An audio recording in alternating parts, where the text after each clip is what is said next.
for a ride that's safer and cleaner and more comfortable for Mhm. 5 cents a mile versus 25 cents a mile, you might have it. Yep.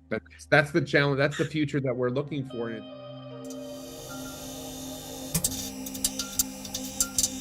got the right shirt. I got the right shirt for this. You got the right check for this. So, hello everyone. I have my good friend Warren Redlich, who gained more and more responses out of Elon Musk, out of secrets about FSD. So we're going to talk about Cybertruck, which has an FSD component because 12.5 should be working with FSD. I think they made that statement that Elon said that when 12.5 comes out, and now 12.5 is spotted, that would be the version that goes with Cybertruck. And there's a bunch of Cybertruck news, 4680 news, well, and that has a financial impact to the stocks, which will go over all of that. And there's also the long-term aspect. So we'll discuss those things with Warren. Okay. Awesome. No, I was actually just before we started, I was reading more about 4680. Yes. So Yeah. So we'll go over that. So I have a deck, and then Warren can interrupt me at any time, and give no, his I would his never feedback. do that. Yeah, no, I want you to interrupt me so that we can go over it. So I have a series of things related to how Cybertruck, now that it is finally ramping, especially with 4680 news looking better, that will have a large impact for 2025 and 2026. The China recovery in cars. If we convert the Megapack situation to cars of profit, that also has an impact. And then FSD and Robotaxi situations could totally explode.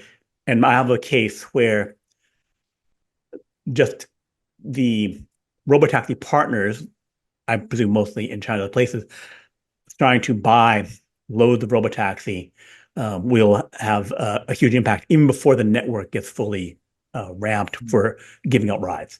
So we'll go over all those discussions.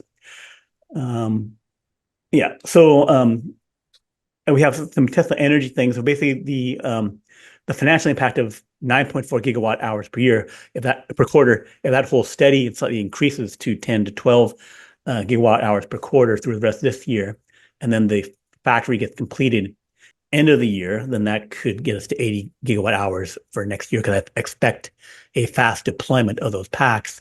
The gross profit from that I see being about closing in at $4 billion in 2024 and $7 billion in 2025, which is very significant because the Gary Blacks of the world project only $8.4 billion Can you go back of to net that? income.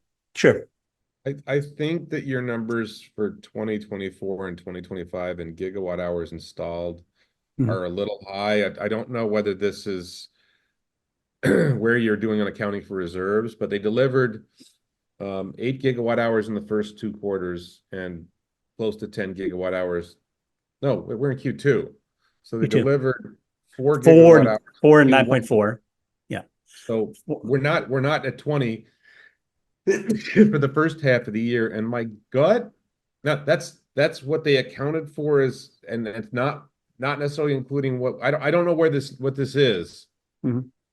I don't know if that's actual gigawatt hours installed or Mhm. it's storage deployed, because Right. there's a storage deployed number that they report, and we're at 13 for the first half of the year. And my gut hunch is that Q3 will be a step back, a Mhm. partial step back, then Yeah. Q4 will be an increase. And Mhm. I don't know if we know when Giga Shanghai or Mega Shanghai goes live. Right. So I think 40 and 80 might be a little optimistic. Mhm. He might be 30 and 60. Yep. That's my gut when I see it. But again, I know Larry has this thing about, they may have actually installed more and they only account for storage deployed that's not reserved. So can you Right. explain, is that your understanding that this is actually they actually install more than they deploy in Yeah, their they install report? more than they deploy. That's one thing. So Sorry, to be then, clear, to people, they report a number called storage deployed. yeah. The theory is that they actually install more, but don't account for it as deployed until some contractual provision is met. Right. Right. The other thing is that the energy number includes about, I think, a gigawatt hour of power walls, and then also include a few hundred megawatts of solar, and those could increase. So if you got to a 10 gigawatt hour per quarter run rate, which is the nameplate capacity of the Lathrop factory, then you might have like 12 gigawatt hours from 10 and 2-ish. If that The other thing, power wall grows, yeah. right. And the other thing is that just like they said, the capacity of Shanghai factory was 500,000 cars, and then they actually produce closer to 800,000 a million. That is the capacity of Lathrop, I think, could be higher, especially because they had more time to sort things out. The thing that's going well, I think there's a case to be made that the leap of 132% from 4 gigawatt hours to 9.4 from Q1 to Q2 could continue into Q3, Q4.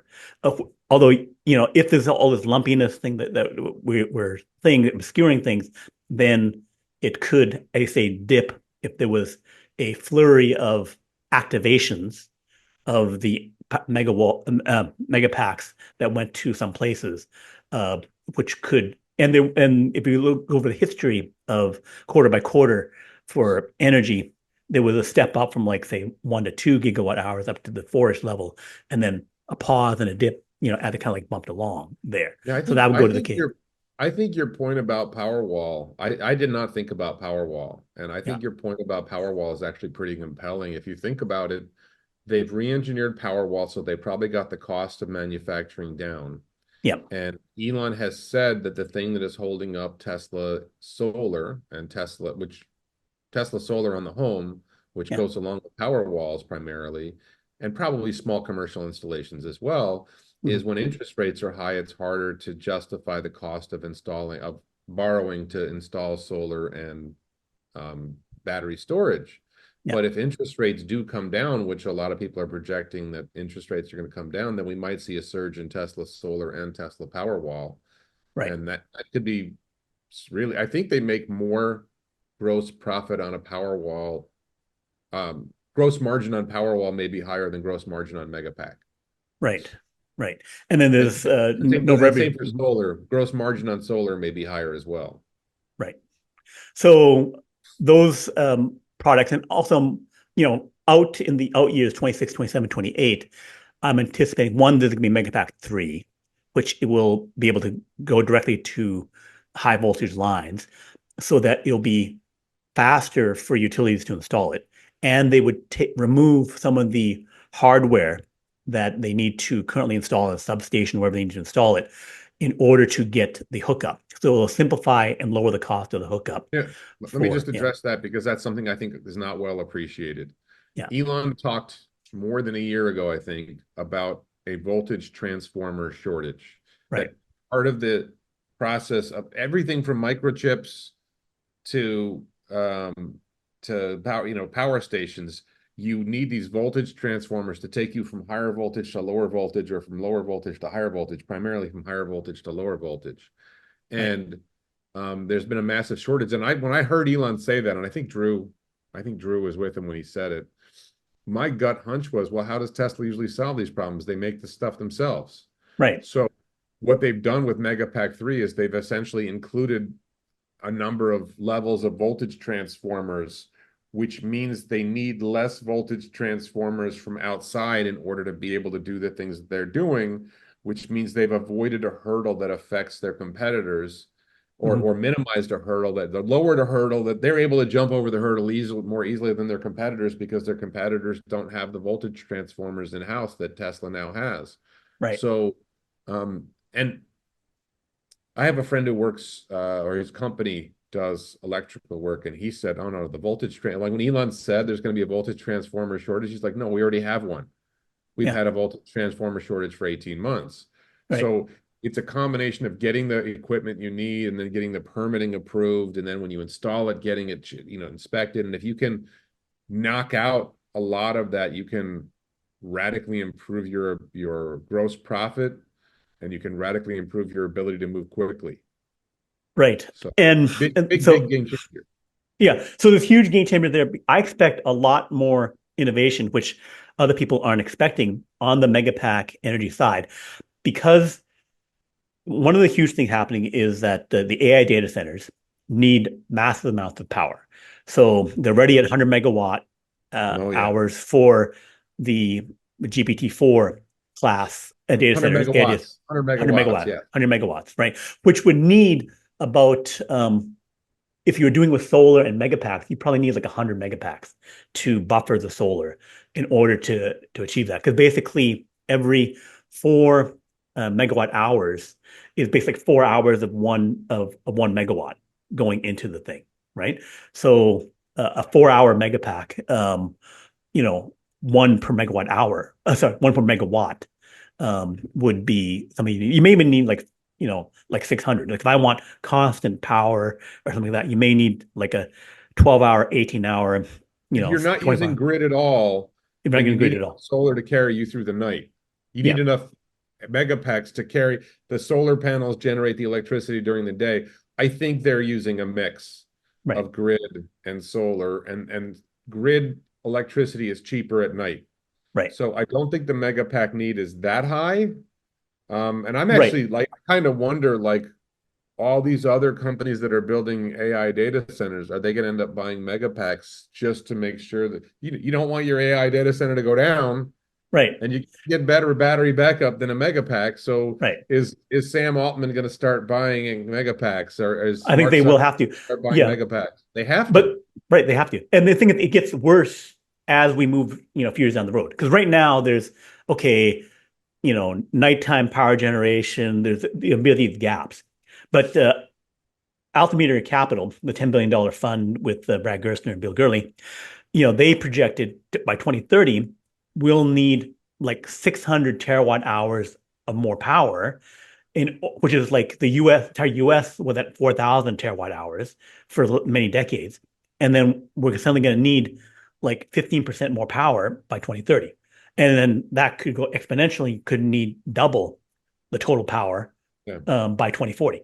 So the issue is that you cannot build nuclear power plants, hydroelectric dams, coal plants, natural gas plants fast enough to handle that power. Plus, then you would need to have grid build out, which You again can't, is but you slow. can deploy solar that fast. But you can deploy solar that fast and you deploy with megapacks.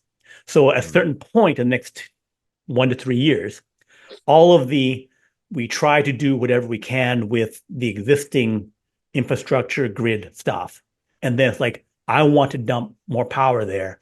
I got to build new power. It's got to be solar and battery, right? I have Yeah. no other option. It can't be a mix anymore. I got to go straight up that. And then it's a question of if I want to build that fast, and it's like all these terawatt hours of things, so basically like 100,000 megapacks, 500,000 megapacks. The problem of how do I throw this up fast enough? Solar and megapack need massive amounts of innovation, because if I'm saying I'm still bottlenecked by grid, well then if you're bottlenecked by grid, you could be looking decades before you get your Actually, stuff. even now that you mentioned, it's even bigger than that. There's another factor is there is competition for megapack. In particular, CATL and I think BYD are starting to Yeah, build megapack class battery storage. right, But I don't think that either the Biden administration or a future Trump administration is going to want to see large importation of Chinese battery packs. right. So while Tesla will face competition globally for megapack from CATL and BYD and maybe others, Yeah, and I don't think LG Chem has that scale energy storage solution yet. I don't think anybody else does. right, LG Chem has some energy storage solutions, but I don't think they have megapack scale. right. CATL, I believe now does, and I think BYD does. Yeah. So they won't face competition from the Chinese battery storage providers in the US. So Mhm. Zuckerberg and Microsoft and Google and OpenAI are basically going to be forced to buy megapacks from Tesla because they're not going to have a better choice. Right, right. And then we'll see whatever happens with incentives and stuff like that. So that's I'm um, more bullish in the early years Yeah, as three well to as 4 years out, it's like demand for megapack is off the charts. right, right. I mean, I think it's So already high, but it just becomes insane with the deployment of these large scale AI data centers. Yeah. right. I think I I don't forget know if which. people understood what you said. Just to be clear, I think Yeah. we're seeing US energy consumption. Like I think currently AI data centers, or maybe you go a year or two ago, data centers were like 2% of US energy consumption. So if Mhm. you 10x data centers, you go from 2% of energy consumption to like 20% of energy consumption. Yeah. And I think it's going to more than 10x. Yeah. So you're like radically increasing, and they're like 24/7. You know, when I run Yep. my microwave, I run my microwave for a minute or two. Yeah. They're running constant. And it's just like, my air conditioning's on and it's off and it's on and it's off. No, these things just run and run and run. And Yeah. and I think and they have their own air conditioning too. Yeah. That also has to run 24/7. So it's a really large increase in demand for electricity in the United States and probably in some other countries. And Yeah. Megapack and in the US, Megapack is basically the only solution. In some other countries, CATL and BYD will be competitive. Yeah. Right. But then again, if Tesla has innovation and there is innovation required in this energy in order to do the software management of it, like at FSD, they have auto bidder to do the stuff. There is areas where Tesla would, with technological advantage, superiority, would be able to say, even China would say, oh yeah, well, I got to buy that. Just like if they solve Robotaxi, China would say, yeah, our stuff, LiDAR stuff is junk. We will use your thing and then we'll partner with you and do your stuff. They would not, cut off their own foot to say, okay, I'm not going to do it because it's foreign. It's like, I buy your iPhones because they're superior. I buy certain other things because they're just superior. Um, Yeah. and so yeah, so I mean, have some stuff where do I have it in the energy side? Let me go to 12.3. Um, oh, sorry, going through my deck. There was let me see here. On the I'm not saying Brian puts a lot of time into this, but yeah, so the Megapack, the Megapack 3 Plus, the RDS Center, so 2 times world energy by 2040, I think is a conservative thing if things go crazy with AI, and then it just keeps going beyond that. It's like all the climate change people who are saying, oh, we need to just get rid of the oil, which is like and gas and coal, which are like 70% of what we do now, and then we keep everything flat. We don't grow it. Suddenly we like double the whole thing, and then quadruple 10x it by 2050, 2060, or something like that. Basically, the master plan 3 is undercutting it because we're saying we're just converting what exists, right, right, not right. not As saying energy AI. demand increases, you actually need more energy production, more energy storage. Yes. And and Yeah, and I would say, like, don't forget that EVs are taking over, and that's going to increase electricity demand. It might lower right. fossil fuel demand, but it's going to increase electricity demand. And I think overall, a lot of things that we're doing are more efficient. Yep. So, using electricity 24/7 tends to be more efficient than using electricity, in afternoon, Yeah. high demand in the afternoon. So Yeah. that's complicated, but But the positive news is that if I'm going to double world energy by 2040 and have it all, the new half being clean, then if I just increase it by another 50%, then I can, get rid of all of the dirty coal, natural gas stuff. That becomes the trivial thing because I'm making so much money and being so efficient, making Megapack and solar, and then whatever yeah. new nuclear starts out in This 2040 is or something like actually that. like, I'm sorry, I'm going to go off on a tangent here, but this is one of Yeah. the things that really irks me about geopolitics and all this conflict we see between the US and China and Russia or whatever is like, Yeah. China's actually trying to be green. Yeah. And if we stopped um, having this strict, bull in the China shop, whatever. No, I mean the constant fighting between at least appearance of conflict between the US and China. Like, we want China. If China grows, Mhm. and I want China's economy to grow. Okay. Yeah. If China's economy grows and they become wealthier per capita, then the Mhm. people want cleaner air. The Yeah. people want clean, like I'm in Thailand, we don't have clean air, and Southeast Asia has a cloud of agricultural pollution for 4 months a year, and Yeah. Laos and Cambodia and Myanmar are so poor that you just Mhm. can't expect them to clean up their act. But Mhm. if you can stop conflict and encourage economic growth everywhere by Mhm. not wasting money on bombs and guns, Yeah. uh, I'm a gun fan, but just, like privately owned rather than Yeah, government guns. yeah, Then you end up, as people become wealthier, they demand things to be cleaner, and you will start to see cleaner air, and you will start to see reduction in pollution. yeah. And I think there's a lot of promise for that in the future.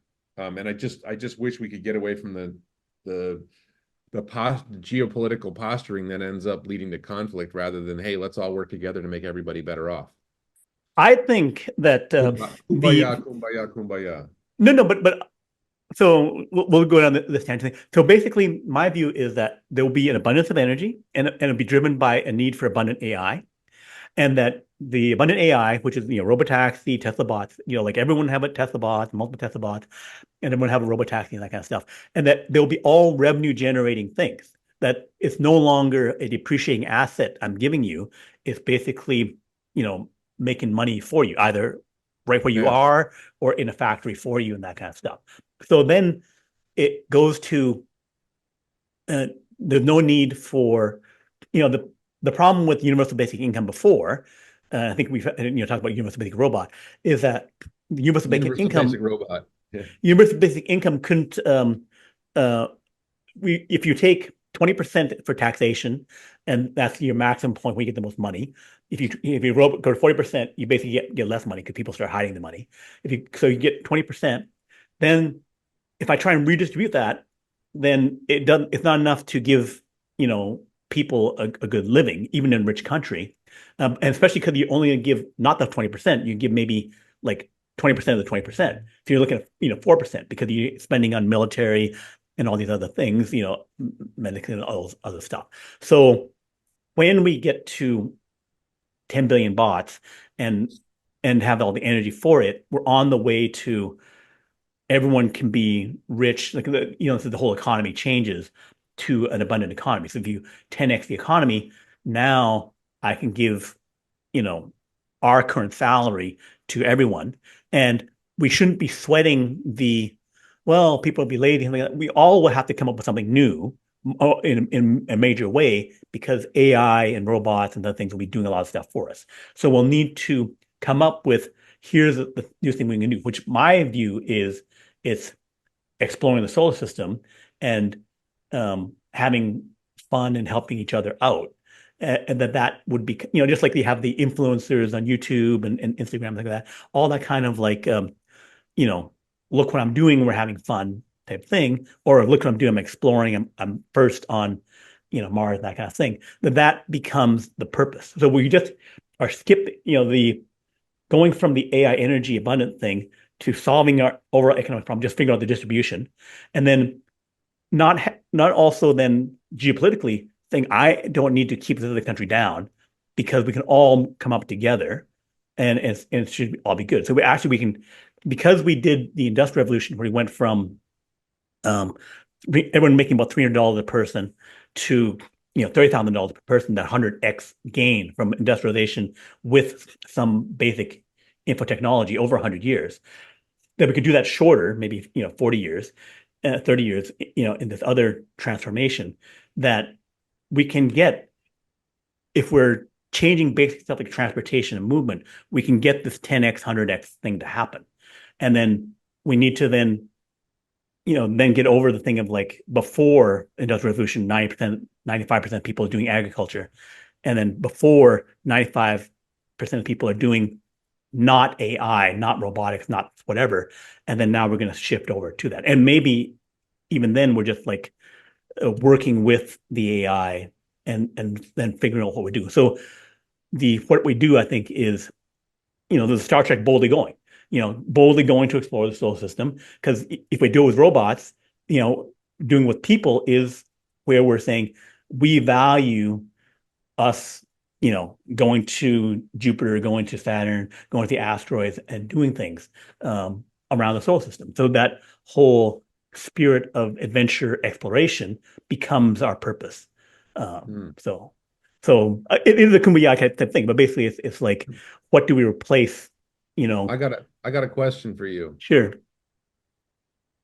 On one level, I would say the human body is more efficient than the bot because a human body going when I'm on the treadmill or I'm on the Mm. exercise bike Yeah. and I'm going like 80 RPMs, level 6 or something like that. Hmm. Probably doing about 100 watts, 120 watts, something like that. Yeah. I think Optimus uses more. Right. But when I'm not working, when I'm not on the exercise bike, I got the TV on, I got the air conditioning going, I got a refrigerator running, Yeah. I ride a train to go somewhere. Like, I think the average human worker effectively, you, I think there's a question, does the average human worker use more energy Mhm. per output Mhm. when you take not just the energy of doing the work, because the robot doesn't watch TV. Yeah. The Right. robot probably doesn't need air conditioning to the same extent that we do. The Yeah. robot doesn't have a refrigerator for its food. Yeah. Like, are the robots, and then I think humans are probably more productive, at least for now, on a Hmm. per hour basis. We probably accomplish more work. Hmm. But when you take into account the amount of energy consumption that a human uses, I wonder if Optimus, even early versions, I mean, early production versions, not the current Yeah. version, will actually be more energy efficient in doing work than humans when you take account the whole energy consumption a human has. I think definitely they do because you know, people driving around in SUVs, moving around 3 tons, the um 40 kilogram, 100 pound bot, folded up into a storage thing is basically, in being moved around in electric vehicles and stuff like that. You can then move, you could pack in the volume of a van, a robo van, you could pack in maybe like 100 bots folded up, that kind of thing. Mm. So the efficiency of movement in aircraft, rockets, other things like that, because most of our energy usage is 1/3 transportation, 1/3 industrial production, 1/3 home stuff. So then, yes, and that 10,000 kilowatt hours, 20,000 kilowatt hours per year for the current family is far more than what the bot Well, would I'm use. living in a 600 square foot condo with my fiance, Yeah, right? yeah. I think the average human probably lives in somewhere around 300 square feet. That has to Mhm. be air conditioned. The robot can live in a closet, Right. Yeah, which is right? Futurama, the bender coming out of the closet thing or something like that. Yeah, that's right. But so in a lot of ways, the robot may already be more efficient, when in its early generations. And then of course, as they improve it, it becomes more productive per Mhm. time and per kilowatt hour. And it probably becomes, I don't know if it necessarily uses less energy. It may just be more productive per energy used. Right.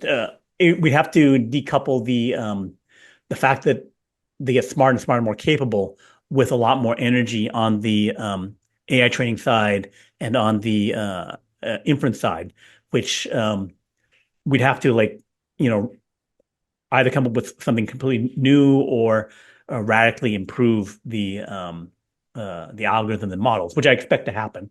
But where we are at any one point, because it'll be changing constantly. Like sometimes we go more power, sometimes we go less, more efficient. It'll be bouncing around until we get to some more stable. But in general, it's going up and to the right. More energy, more stuff that And but if we expand beyond the Earth and get loads of energy, it will not be an issue when we get and use more Or if we power. solve nuclear fusion.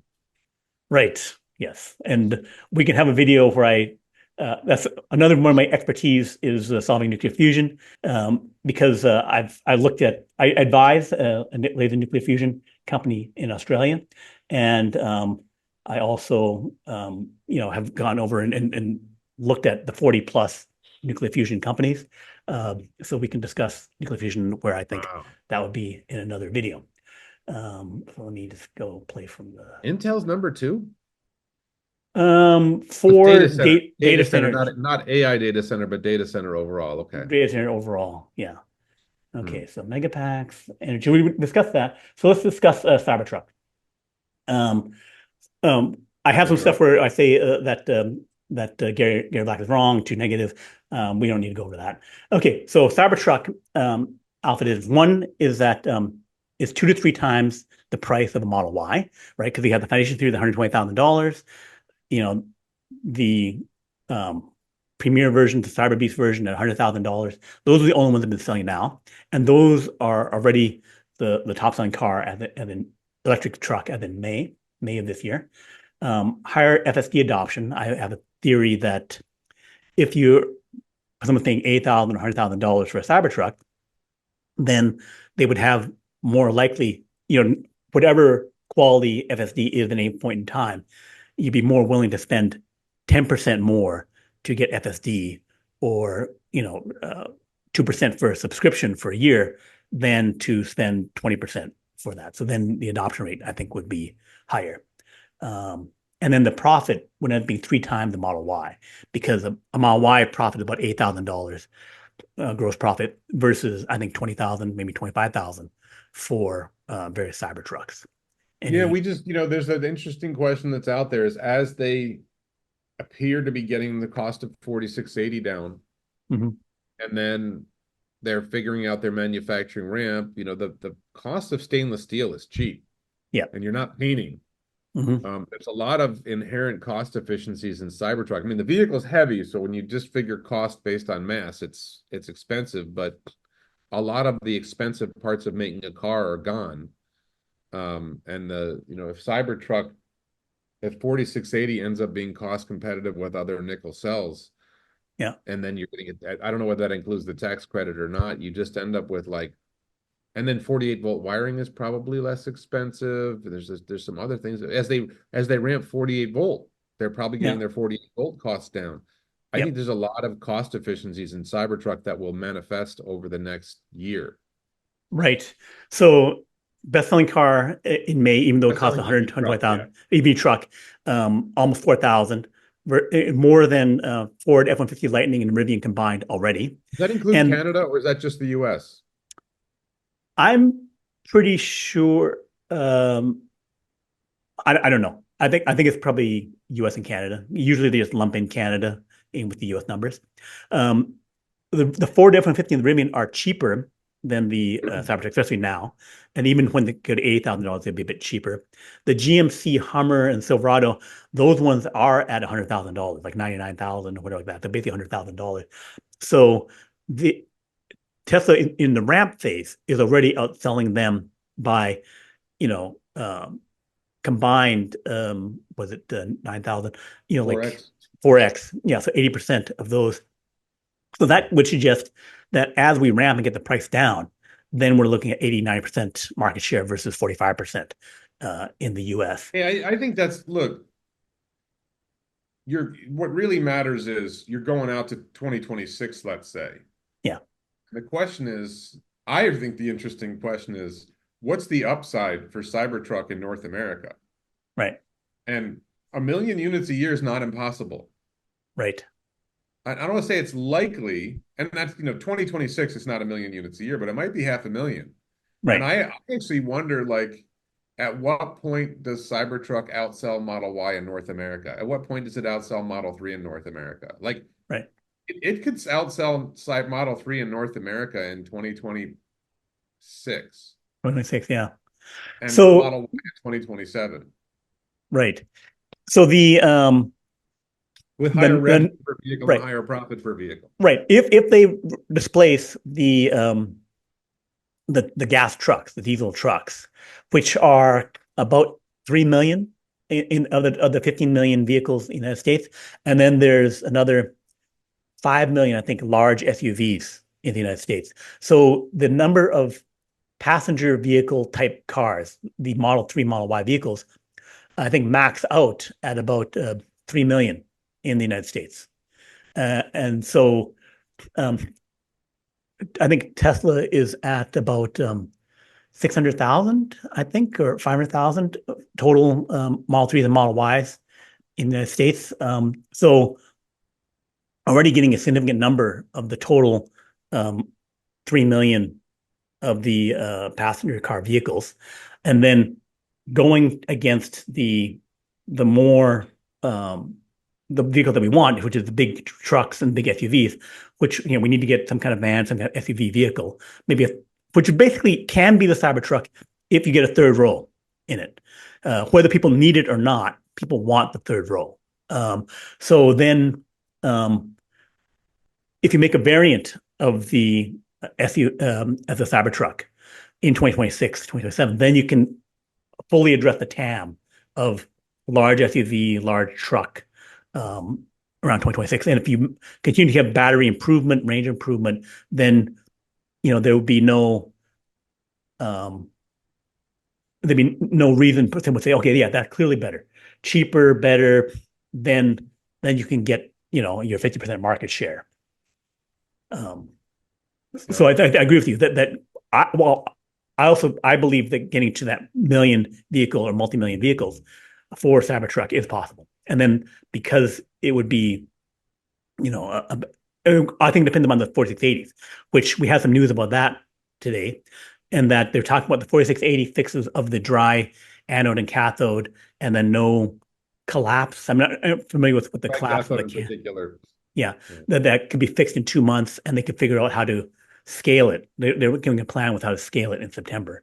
So 2025, the better 4680 batteries, getting better density, 10-20% better energy density, lower cost 4680s, all dry, more range. The biggest story there is if you can go to dry cathode, you dramatically lower the cost of production, and you probably increase the volume of production. The wet cathode requires a lot more factory space. Yep. And it requires a lot more. It requires toxic substances, and if you can get dry cathode working, you just dramatically lowered your cost structure for the batteries. That's the game changer. Yeah. And they're also supplying, getting wet cathodes or anodes or whatever that from like Korea and Chinese suppliers because they didn't want to deal with it. But then there's an issue there because they have to ship it there super fast, which is expensive in order to get it in the time. Because there's some kind of like, if you don't get it to me within like 2 weeks or something like that, 3 weeks, then they somehow the cells start going bad. If I don't like stick it into the pack right away and do stuff, to it, then it's a problem. So yeah, cost, logistics, all those things go away when they go all dry. And then that would make it so that I have enough for loads of Cybertruck and semi. So I think the problem that we've had with 4680s have hurt both products and to move their rollout. Yeah. So then my take rate argument is that historically in 2019, 2020, there was a really high up to 50% take rate when we're basically just selling Model S, and that the price of the FSD was less. There was a really high take rate up to 50%. So if we get really good FSD, not even just Robotaxi level, but and we're selling more high-end vehicles, then the Cybertruck and Model S, if we refresh it, or Model X, refresh it into a populous vehicle. I think you've said that Model S and Model X need to be. I think Model S just goes away with the performance Model 3 basically starts going away. It can be fully replaced. Well, between Roadster and performance Model 3, the Model S starts to become less relevant. Right. And then Model X, you said make a version that is a high volume. Not to mention long range Model 3 getting 363 miles. Yes. Of range. Yeah. Right. Yeah. So that's, I can say that after you could go higher. So then, the average selling price, if I have 360,000 model Cybertrucks S and X, the average selling price, if I'm selling 2 million-ish vehicles, goes up to $47,000 instead of some people calculating 39,000. And then 250,000 S and X like next year would be 45,400, with the rest of the fleet, Model Ys and Model 3s being a low number. So the differential, even count versus gross margin or average selling price, should be higher. And that should be like a plus $4 to $6 billion. You confused me. Impact. Yeah, what's the average price of what? Average selling price of the fleet. They talk. What's the average selling price of all Tesla cars? Of the fleet, including Model 3 and Model Y. Right, Model 3, Model Y. Yeah. That then, because these things are at $80,000, then average selling price, then they're raising the average selling price of a Tesla vehicle. Rating the average price of selling people. Yeah, if Cybertruck gets popularized, the average selling price gets dragged up to whatever towards. I would say, I think the point that you were making before was the take rate on Model S and Model X was higher. The FSD take rate was higher because the vehicles were more expensive, but they didn't Mm. increase the price of the FSD option on the higher end vehicles. So it Right. was a lower percentage of the price of the vehicle. Right. So when you're Right. buying a $80,000 vehicle, a $6,000 option is not that expensive compared to when you're buying a $40,000 vehicle. A $6,000 option seems a lot more expensive. So if Right. Cybertruck starts selling in volume at $80,000 or $79,000, and you say, "Hey, we've got an $8,000 FSD," it's Yeah. only 10% of the price of the car versus you're buying a $40,000 Model 3. It's 20% of the price of the car. So Right. take Right. rate's going to be higher because it's a lower percentage of the cost of the vehicle. Right. I was mixing some stuff up there. So then the profit number of 24,000 could include $4,000 where half of the people get FSD, $20,000 for the vehicle, $4,000 for that, and then you get to like $6 billion worth of profit, which all of last year was 8.4. No, sorry, all of this year the expectation is 8.4 billion, and then next year is 12 billion for the Gary Blacks of the world. So just from Cybertruck alone, we could have a $6 billion bump next year in profits. And then the energy thing could be 8 billion. So then we could have double, 24 billion instead of 12 billion next year just from So um just on this Cybertruck. chart here, this is Yeah. from the slide deck from the Five deck. Q1, Yeah. the Q1 earnings report. Yeah. On the upper right of that chart, the second to right column, you have Mm-hmm. Q1 2024, and the second number line is the energy generation and storage revenue, and that was based on about 4 gigawatt hours deployed. Right. Now we've got 9.4 gigawatt hours deployed, and that's probably the bulk of energy generations and storage revenue. Yeah. So that number is Three and a half, 4 almost billion. certainly going to be over. It's going to be almost certainly over 3 billion, Right. and it could conceivably reach 4 billion in That's right. Q2. That's right. And gross margin on energy, I think there was a different slide in the deck that showed gross margin on energy generation and storage, and it was 25%, something like that. better than cars. Better than cars. Yes. And as And you ramp, your margin goes up. right. So gross margin may be higher than 25%. It may be approaching 30%. Right. On $4 billion in revenue, that's $1.2 billion in gross profit for one quarter. Right. This coming quarter. Right. The next week, July 23rd, Wednesday, and right now we're recording this on Wednesday. So 1 week we could see that could be a surprise. Or next week, I think 3 days away. Is it 3 days from now? I thought it was the 23rd. So it's I don't like even know. I should know. Yeah, I I'm think on it's 23rd. It's already the 18th in the morning for me, so you're still on the 17th. I'm gonna say the 17th. It's 23rd. I think it's Wednesday. Okay. So basically it was Wednesday now for me, Thursday for you. So it's gonna be I think in 1 week from today, 7 days still. But whatever, like 4 or 5 trading days. 5, 6, 7 days. Sure. Okay. 5 7 days. But so there's some people who estimate that we're at 18.7 margin, we're at 17.4% gap margin.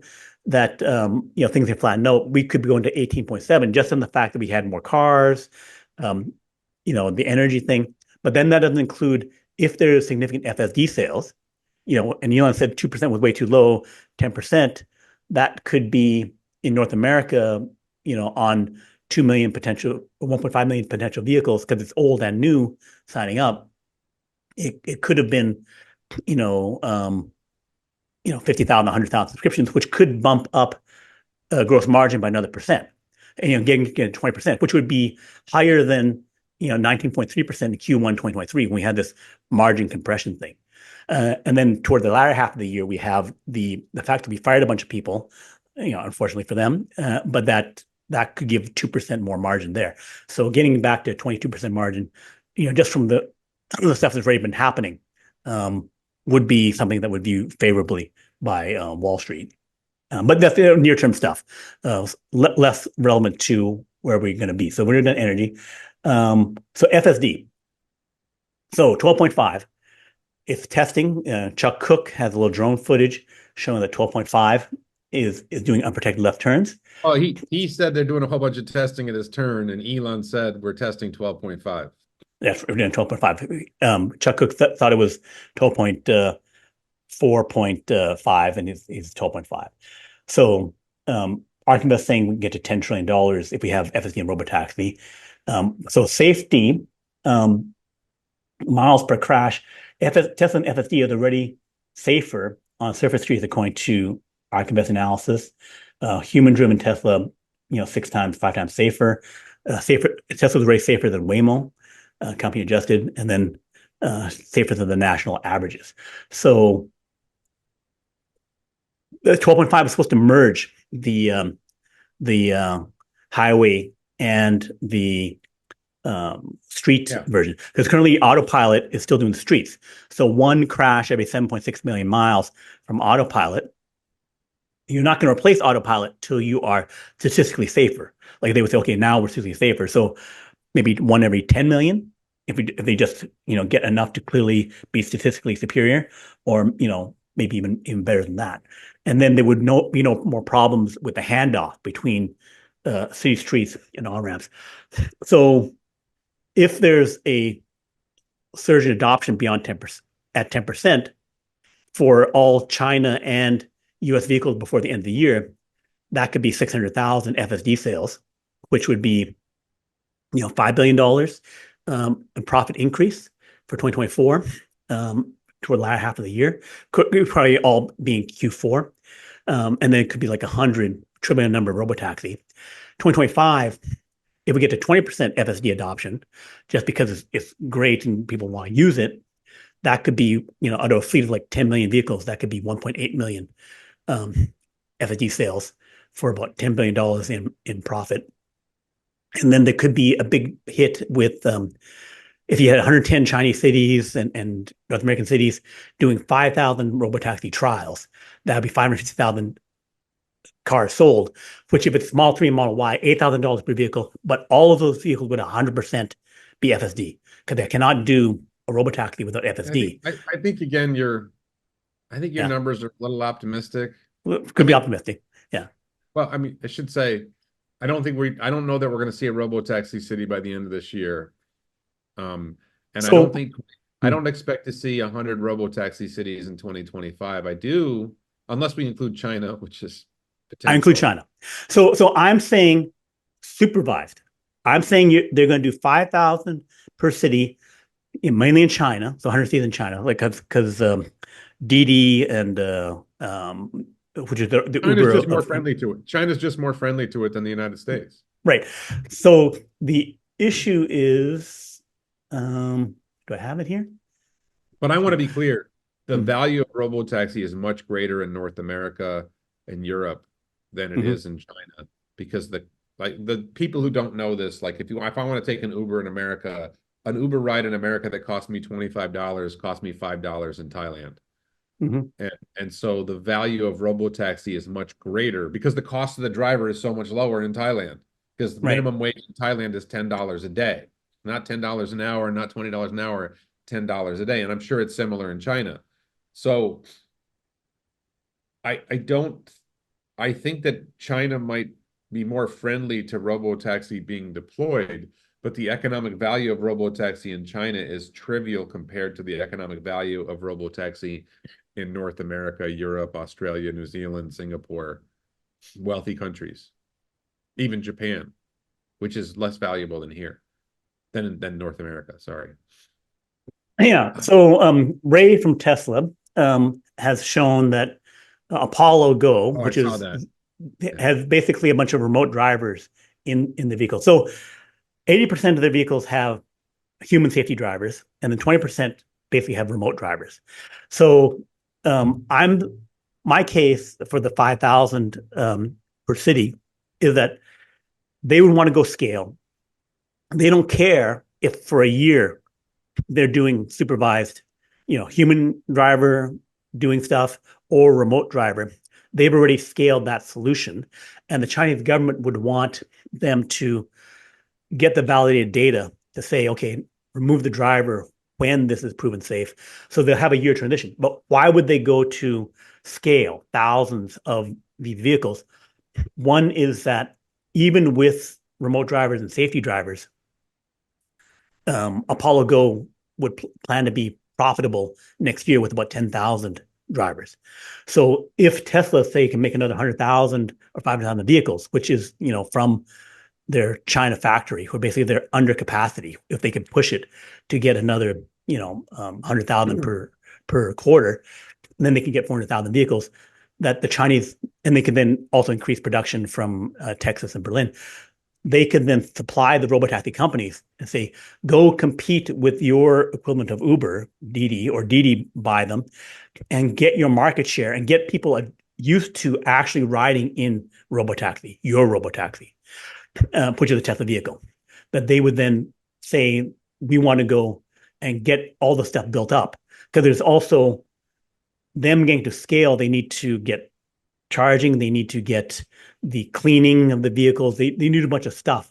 And they would then get that sorted out at substantial scale because they want to master going to millions of robotaxis as soon as possible, like by 2030.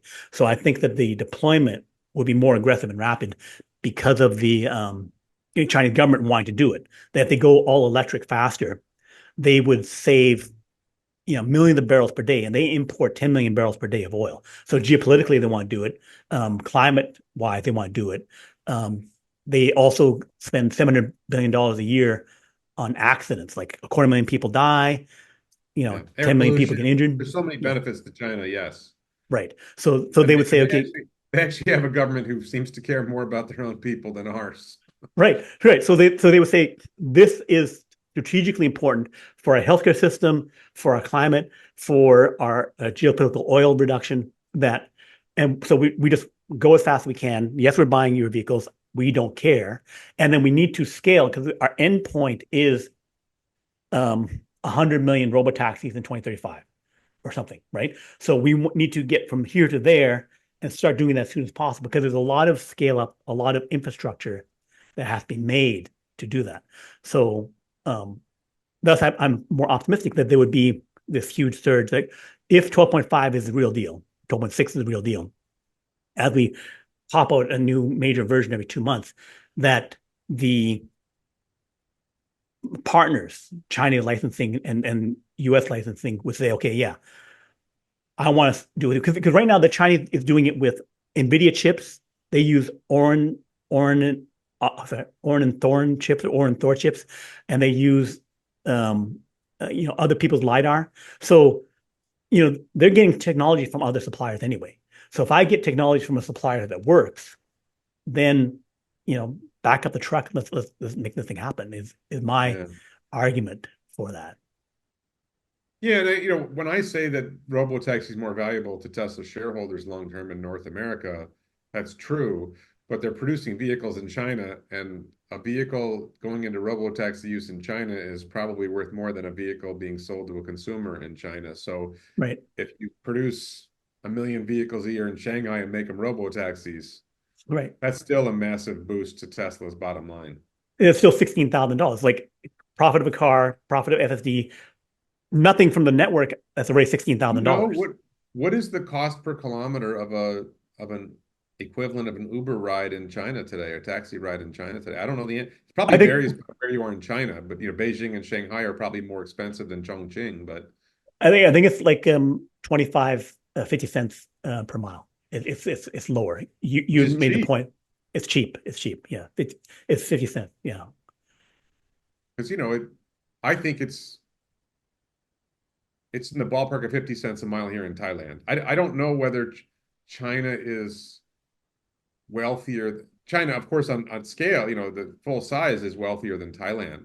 Yeah. I don't know if China on a per capita basis is wealthier than Thailand. Because it's basically 4 to 5 RMB, and basically Didi, which is their Uber, which is a ride-hailing company, they make 60% of the revenue of Uber, but I think they're 3 times bigger. So that means they're like 5 times cheaper per mile from what they're doing, because they're just charging less than that. Yeah. Yeah. So right, but so I think that some of the other conclusions I have is that one, the revenue comes in earlier, that the build out of from the company, the partners will say, we want to scale sooner. Yes, we'll have the drivers in there, but we still want to scale faster. That is in advance of fully authorized, remove the driver, and other things like that. Obviously, the economics go insanely wonderful if you have no remote drivers at all. But I think they'll have that. But the other thing that replaces remote drivers is having Grok in the car. If I have a voice activated Grok, then the passenger can say, Oh yeah. Huge. emergency, pull over. And then, because basically it's like you're talking to the taxi driver, hey, you're freaking me out, pull over. That is the safety mechanism where it's like an intervention. It's like, Yeah. I still see something happening, and then I want you to stop and pull over. And then they can also, Yeah. the police and fire safety can also say, communicate to the vehicle and say, here, we are authorized, you need to do whatever. So the issues of, Yeah. yeah, Voice commands to the vehicle will work with Grok. that's right. What kind of vehicle work with Grok? And then, Yeah. so then all these concerns, that can lift some of the concerns. Some remote driving for a while, no big deal.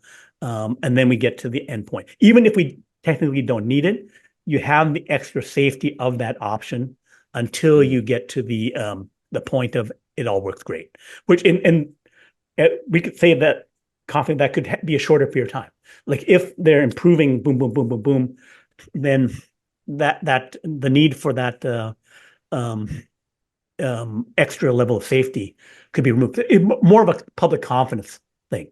Like if Yeah. you're confident, so the actual safety versus are you comfortable with it? Because right now, autopilot is already 8 times, 12 times safer than most people. So it's just a matter of like, are you comfortable with what we're doing here Yeah. to do not need those other things? And then the other thing is like people concerned about death. Um, Interventions, if I fail to intervene, is not death. So, so I have a little thing on that, which is I just thought of so a question. I just thought of a question I have for you, but go ahead. okay. So basically, like um, 1/3 of people killed on with those speed limits. So you're getting rid of whole categories of accidents, and then the 1 in 7.6 million for, autopilot will be 8 times safer. So when we merge the stacks, it'll be safer. Only about 1 in 200 human crashes result in a fatality. So if I Right. have 1 million people dying, there were 200 million crashes. And then only about 1 in 5 of those, 1 in 20 of those were an injury accident. Because most of the people accidents, but fender benders, Yeah, they actually, weren't people injured. don't know this. Most of the fatal crashes are actually someone outside the car getting hit. Right. Passengers. It's a Yes. pedestrian or So a pedestrians, motorcyclist or a pedestrians. Yeah. bicyclist, the Yeah. vulnerable, as what Tesla calls vulnerable road users in their FSD point releases, whatever, but their up releases. Right. Um, yeah. And for people inside the car, Teslas are insanely safe. Like I think we've talked, I don't know if you and I have talked about this. I'm probably buying a Model Y here in Thailand in the next few months. Yeah. And when I get my Model Y, I thought about getting a BYD. The Mhm. BYD the BYD not Seal, the BYD ATTO 3, ATTO 3 Mhm. um is less than half the price of a Model Y, and it's not a bad SUV. Mhm. But Thailand has one of the highest traffic fatality rates in the world. Mhm. So what kind of car do you want to be in a place that has one of the highest traffic fatality rates in the world? I think I'd Mhm. rather be in the safer one. That's right. They have a lot of jeepneys there, like in Philippines, where you have these like cobbled together vehicles. Not jeepneys, they have tuk-tuks, which are three-wheeled vehicles that drive Mhm. around cities. And I don't think I think the primary car source of the traffic fatalities is motorcycles and pedestrians, but the tuk-tuks are not particularly safe. There's no seat belt, there's no Mhm. exterior wall, and then there's a form of bus that Mhm. is basically a Ford Ranger pickup truck, and somehow you squeeze 12 people in the bed. Like Right. I don't even I mean I've done it and I'm still scratching my head. How the hell did we get 12 people in here? Yeah. Um and there was actually two more passengers in the cab. So they Yeah. had 14 people, and that wasn't even a Ford Ranger. That was actually smaller than a Ford Ranger. They just squeezed a ton of people, and it costs like 25 cents for the ride. Right. The jeepneys in the Philippines, back when I was there, 20 some years ago, you would have something like a SUV or van sized vehicle, but then you'd load in like 50, 60 people on it and be hanging on the outside of it as this thing is, Yeah. is like rolling down the street. So if you had two of those crash together, 100 people would die if we had Hey, a now really bad accident. let me just address this because I have this pod car startup idea, and I know we're going Yep, off on a tangent here, sure. but when we talk about um, less about the profits of Tesla in the future, but the goal of reducing traffic deaths. Yeah, Um, Here in Thailand, and this is also true in the Philippines, and it's true in Vietnam. I don't remember if I saw this in Vietnam. I think it's in Vietnam also, and it's not in Malaysia. Um, you walk down the stairs or come down the escalator from the transit station, and there's a guy sitting on a scooter with an orange vest, and you hop on the back of the bike, and he drives you where you're going, and it costs like $1. yeah, I mean, seriously, $1 to go, a mile and a half, 2 miles or something to get to where you're going. yeah, It's really inexpensive.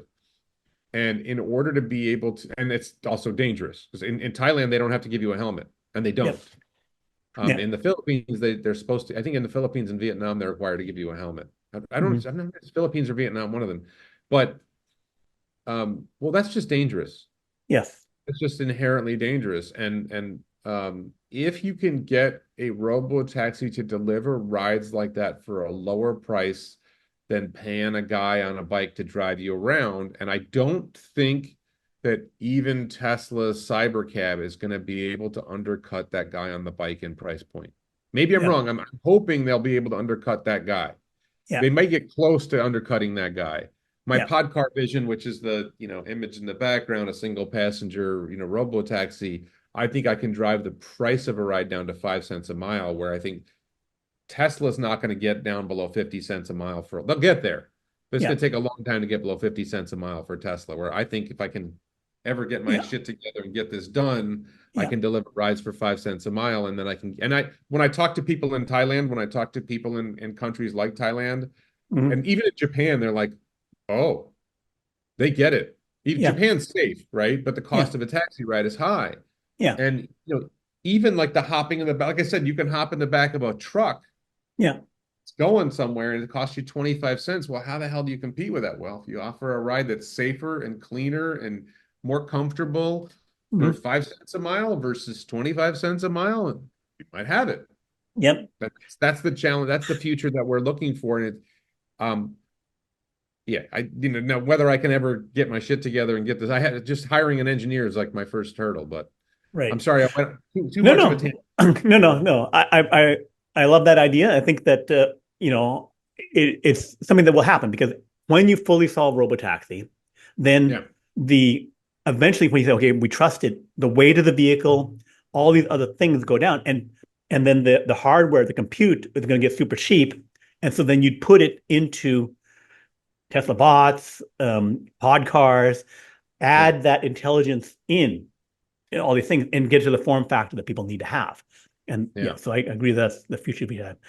I think that do you have other things to talk about? I've basically gone over myself. There's other things to go into detail, but I think we've covered everything we need to cover. But if you have other There's one points thing I you want wanted to to, talk to you about. You're my future man. yes, Uh, yes, go ahead. in replying to me, Elon said that the delay, he didn't say 2 months, by the way, but the delay in the August 8th event, which will now presumably be something like September, October, Mm-hmm. um, he said it will give us time to show off a few more things. Mm-hmm.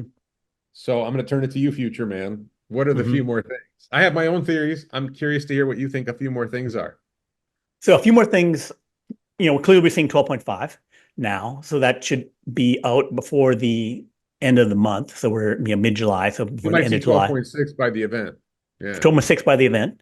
And I think that that would be feature complete as well as um, maybe quality complete, where it could be 5,000 mile per dimension, as well, many other things. So like being able to do it not just reverse, but perfected reverse, hand signals, all that kind of stuff. So that's a major aspect because Elon says the most important thing in miles per intervention. So getting Yes. up to 5,000, 20,000 miles, everything else is good and gravy beyond that. But the issue of the front of the vehicle, it's not going to be sensors. I don't No. think it's something with a single gigacasting, some kind of construction thing, because they were talking about doing the um, unbox process in some way. So, but they were talking about doing a hybrid version of not fully unboxed process to do it. So a design thing doesn't seem related to that. So but it has to do with clearly something more efficient, something that is more manufacturable. More Uh, manufacturer, lower cost of manufacture. Maybe it's like, what if we made these 10 parts into one part in a casting, right, right? right. Something like that's a guess. But Yeah, it could also be like, well, the front end suspension is using this technology. What if we use this other technology? We don't know what it is.